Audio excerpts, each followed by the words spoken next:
Okey, jom kita sembang pasal satu topik yang cukup menarik hari ini.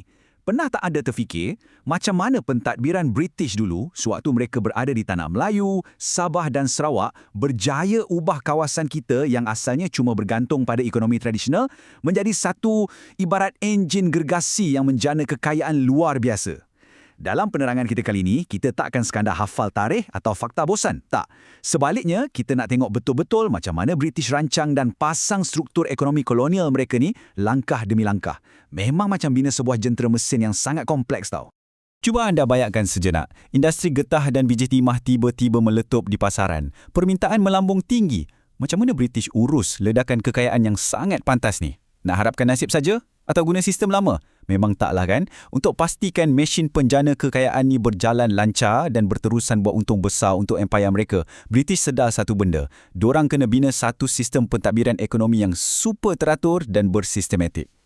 Jadi, untuk pastikan enjin ni berfungsi dengan jayanya, ada 4 komponen utama yang akan kita bongkar. Pertama, Undang-Undang Tanah. Kedua, Dasar Buruh Imigran. Ketiga, Peranan Jabatan Kerajaan. Dan yang keempat, Syarikat Perwakilan serta Sistem Kewangan.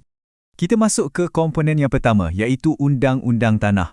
Ini adalah tapak atau asas yang paling penting kepada keseluruhan enjin ekonomi tadi. Kenapa tanah? Ini titik permulaan yang betul-betul kritikal. Sebelum British boleh buka lombong biji timah atau ladang getah beratus-ratus ekar, benda pertama diorang kena buat adalah kawal tanah. Tapi pada masa yang sama, diorang tak nak cetuskan kemarahan orang tempatan. Jadi British main strategi licik sikit dengan wujudkan undang-undang berbeza. Di Tanah Melayu, wujudnya Akta Tanah Simpanan Melayu 1913. Di Sarawak pula, keluarga Brooke perkenalkan Siri Land Order bermula tahun 1931. Dan di Sabah, Syarikat Borneo Utara British keluarkan Proklamasi 3 pada tahun 1889. Walaupun nama dia lain-lain mengikut kawasan, matlamat akhir dia satu je. British nak lindungi tanah peribumi daripada dibolot sepenuhnya oleh imigran dan pelabur Eropah. Kenapa? Sebab bila hak tanah penduduk tempatan dijaga sikit, diorang tak memberontak dan pelabur asing pun boleh buat untung dengan aman. Tapi, apa yang betul-betul menarik fasa undang-undang ni, terutamanya Akta Tanah Simpanan Melayu 1913, adalah realiti di sebaliknya. Di bawah akta ni, residen ada kuasa besar untuk isytihar mana-mana kawasan sebagai tanah simpanan Melayu. Syarat dia memang sangat ketat dia. Tanah tu literally tak boleh dijual, tak boleh dipajak gadai, apatah lagi nak dipindah milik kepada orang bukan Melayu. Bunyinya macam bagus sebab ia selamatkan tanah orang Melayu kan? Ya, betul. Tapi dari sudut yang lain, sedar tak sedar, polisi ini sebenarnya seolah-olah mengunci orang Melayu dalam kepompong ekonomi pertanian tradisional dan halang mereka daripada turut serta menjana kekayaan dalam ledakan sektor komersial yang berskala besar masa tu. Seterusnya, kita beralih ke komponen kedua, Dasar Buruh Imigran. Inilah bahan bakar atau petrol yang menghidupkan enjin ekonomi kolonial. Kalau tanah tu adalah enjin, buruh ni pula minyak dia. Industri biji timah dan getah yang tengah berkembang gila-gila masa ni memang sangat dahagakan tenaga kerja. Yelah, tanah luas-luas pun tak ada maknanya kalau tak ada orang nak usahakan, kan? Jadi, bagi melancarkan kemasukan buruh secara besar-besaran, British strukturkan 2 sistem yang jauh berbeza. Untuk kawasan lombong biji timah, dorang guna sistem kontrak untuk bawa masuk buruh dari China. Dalam sistem ni, pihak majikan sendiri yang uruskan segalanya, dari tambang, makanan, pakaian, sampailah tempat tinggal. Sangat berbeza dengan sistem Kangani untuk buruh India di ladang getah. Kangani ni maksudnya mandor atau ketua pekerja. Pemilik ladang akan hantar Kangani ni balik semula ke India untuk cari dan pujuk pekerja baru. Dan pekerja inilah nanti yang terpaksa kerja teruk kat ladang semata-mata untuk bayar balik hutang tambang perjalanan dorang ke Tanah Melayu. Bila kita soroti kembali lipatan sejarah, kita sebenarnya sedang melihat wajah-wajah buruh berbangsa Cina di Lombong dan buruh India di ladang-ladang getah ini. Mereka inilah jentera manusia, puluhan ribu buruh yang memerah keringat fizikal dan jadi tulang belakang sebenar di sebalik kemakmuran Tanah Melayu masa tu.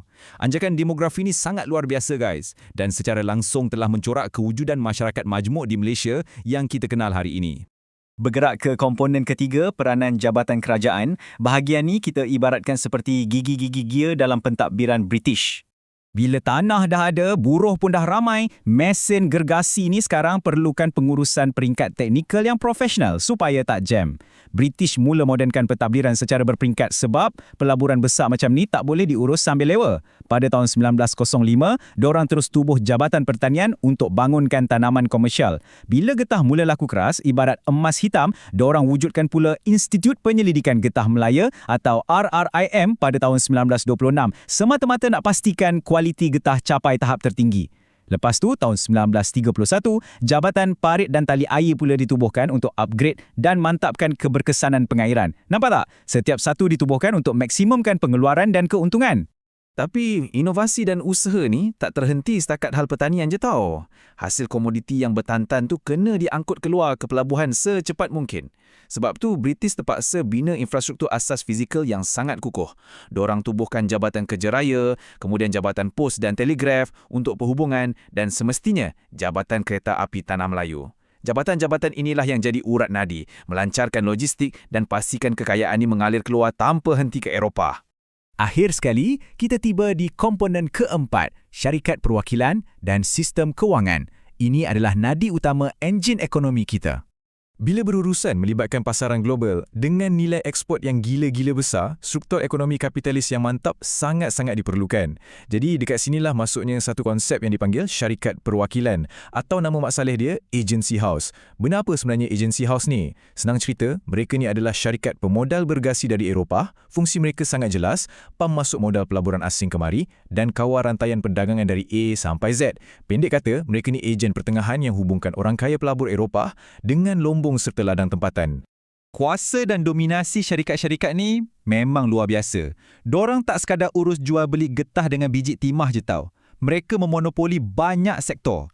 Kewangan, insurans, logistik, semuanya dorang kontrol. Ambil Boosted and Company sebagai contoh. Selain urus ekspor, dorang turut pegang operasi perkapalan dan kewangan untuk Hong Kong Bank. Dan yang paling mengagumkan, syarikat-syarikat gergasi zaman tu macam Guthrie dan Simedabi bukan saja kekal wujud, malah masih gah berdiri sebagai korporat terkemuka kat Malaysia pada hari ini. Kuat betul pengaruh mereka kan? Sudah tentulah, kalau sistem duit berterabur, perdagangan antarabangsa pun akan kelam kabut. Takkan dekat satu pelabuhan guna duit lain, pelabuhan sebelah guna duit lain. Jadi, British mula modenkan sistem mata wang kita. Asalnya, dorang guna dolar Sepanyol. Lepas tu, pada 1897, Lembaga Pesuruhjaya Wang ditubuhkan untuk hasilkan dan standardkan wang kertas negeri-negeri Selat. Akhir sekali, tibalah masa game changer utama pada tahun 1939 bila dolar Selat digantikan sepenuhnya dengan dolar Malaya. Penyatuan sistem duit ni betul-betul meyakinkan dan memudahkan pelabur asing untuk terus melabur kat Tanah Melayu. Tapi ingat, di mana wujudnya modal pelaburan yang bernilai jutaan ringgit, di situlah wujud risiko kerugian yang amat dahsyat. Kapal laut yang bawa biji timah boleh karam di lambung ombak, ladang getah boleh musnah terbakar. Maka, seiring dengan bank moden, khidmat insurans pun mula mekar.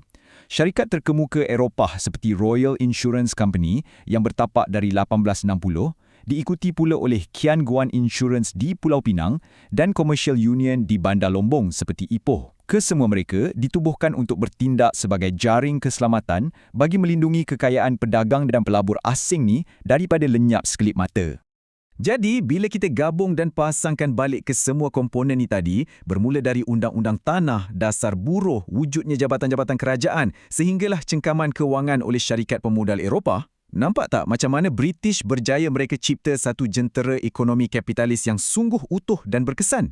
Dan persoalan yang paling menarik untuk kita fikirkan sama-sama sekarang ialah, cuba perhatikan kehidupan moden kita. Daripada jalan kereta api yang merentasi negeri, wujudnya konglomerat kelapa sawit yang gah, sampailah kepada wajah-wajah kepelbagaian kaum di sekalian kita hari ini, sejauh manakah mesin yang diwariskan dari zaman penjajah ini sebenarnya terus hidup dan membentuk identiti negara kita sehingga saat ini? Saya harap perkongsian kita hari ini bagi anda perspektif yang berbeza. Terus gali dan pelajari sejarah kita kerana di situ terletaknya asbab mengapa Malaysia jadi seperti apa yang kita lihat hari ini.